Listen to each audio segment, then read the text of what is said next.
नमस्कार, जय हिंद साथियों आज की वीडियो में हम बात करेंगे कि फोर्थ क्लास का डीवी प्रोसेस चल रहा है और इसी डीवी प्रोसेस में पहले चरण में दिव्यांग अभ्यर्थियों का जो डीवी है प्रोसेस कंप्लीट हो चुका है।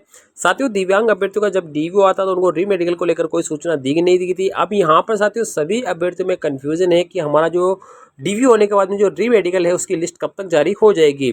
साथियों आप भले टीएसपी कैटेगरी से हो या नॉन टीएसपी कैटेगरी से हो, आप सभी के लिए रीमेडिकल का जो इंतजार है वो धीरे धीरे समाप्त होने जा रहा है।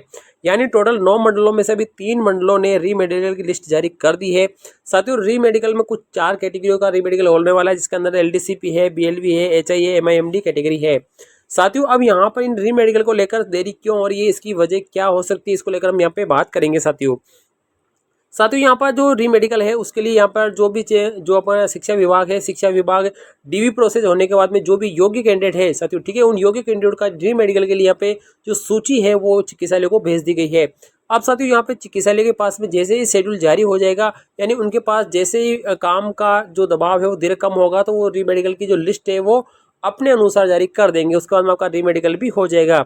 साथियों यहाँ पर अभी 3 मंडलों की लिस्ट जारी हो चुकी है, बाकी मंडलों की लिस्ट का इंतजार है सभी अभ्यर्थियों को, लेकिन उसकी भी 1-2 दिन के अंदर आपकी लिस्टें जारी होना शुरू हो जाएगी। अभी 3 मंडल की लिस्ट जारी हो चुकी है। अब साथियों यहाँ पे राजस्थान में टोटल 9 मंडल है और इन 9 मंडलों की यहाँ पे जो अस्पताल है, आप सभी को पता होना चाहिए कौन कौन से अस्पताल यहाँ पर रीमेडिकल के लिए पात्र है। तो अंदर यहाँ पर देखते हैं तो पहला जो मंडल है हमारा पास आता है अजमेर संभाग। अजमेर संभाग का जो अस्पताल है वो जवाहरलाल नेहरू अस्पताल है अजमेर, जिसको हम शॉर्ट में जनरल हॉस्पिटल कहते हैं।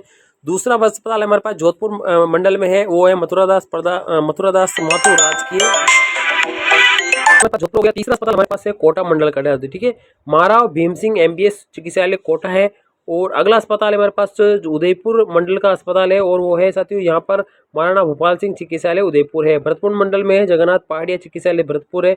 चूरू मंडल में राजकीय डीबी जनरल चिकित्सालय चूरू है। और पाली मंडल में राजकीय श्री बांगड़ अस्पताल पाली है साथियों, ठीक है।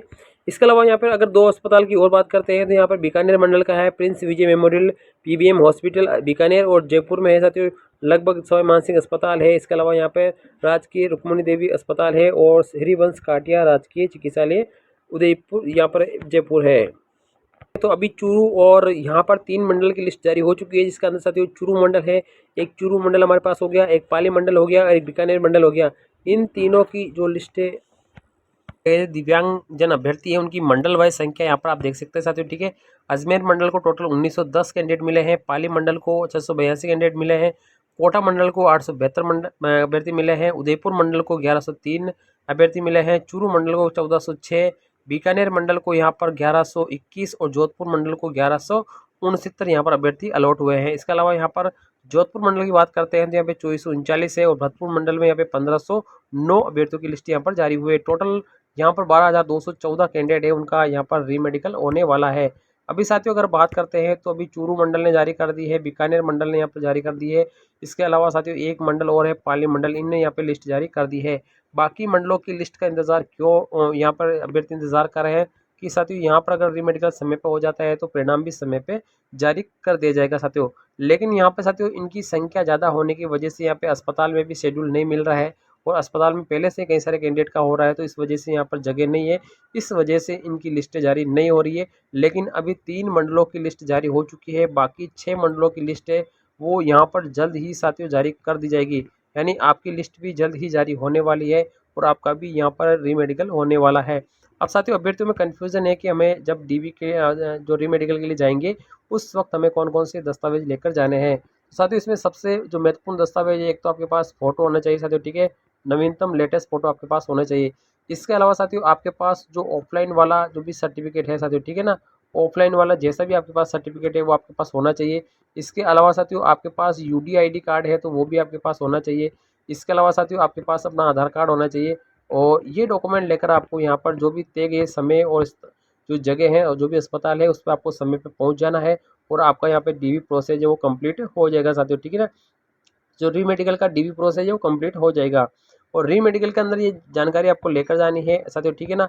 अब यहाँ पे साथियों कई बंदे कह रहे हैं कि यहाँ पे हमारे पास तो ऑफलाइन सर्टिफिकेट है, कोई कह रहा है हमारे पास यूडीआईडी की स्लिप है साथियों, ठीक है ना। तो आपको देखो आपके पास जैसा भी सबूत है, आपने अब जब आपने फॉर्म भरा था तो आपने पीएच कैटेगरी शो की, आप पीएच कैटेगरी शो की तो कुछ ना कुछ तो आपके पास डॉक्यूमेंट होगा, तभी आपने शो की गई होगी साथियों, ठीक है ना।